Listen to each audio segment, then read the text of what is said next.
So he says, الَّذِينَ يَسْتَمِعُونَ الْقَوْلَ فَيَتَّبِعُونَ أَحْسَنَهُ. Those who listen to the word carefully. فَيَتَّبِعُونَ أَحْسَنَهُ. And then they follow the best of it. So the two parts of this, they listen to the word carefully and they follow the best of it.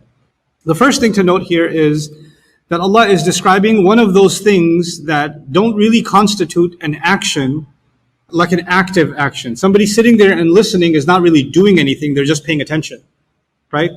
So Allah is actually highlighting the importance of us having the ability to focus in on something that's being said.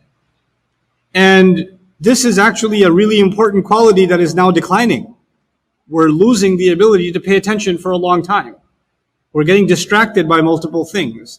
The devices in our hands are constantly calling us for attention, and even within that device, you're paying attention to one app or one network, social network, and you switching over to another and switching over to another. And also, even when we are talking, we're having 2 or 3, 4 conversations at the same time. As a result of that, generally, humanity is becoming worse listeners. And a quality that Allah loves, that is actually related to my spiritual growth, is now being compromised in general. And if I develop short attention span in all kinds of communication, it's not going to be possible for me to all of a sudden have high attention span when it comes to Allah's word. It's like a muscle that gets trained. The ear is a kind of a muscle that gets trained. And the ability to listen carefully is actually a very powerful ability, very important ability. Now, how do you listen to something carefully? First of all, your mind can't be somewhere else. You need to be present. You need to be focused on the conversation and the task at hand. Sometimes you can be talking to someone and you're looking straight at them and they're looking straight at you, but they're not looking at you, they're looking through you.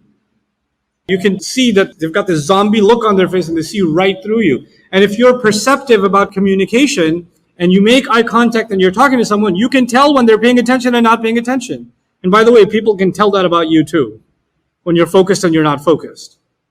And sometimes when your parents, your spouse, whoever, when they know that you're not paying attention certain ways, they're like, grab your face.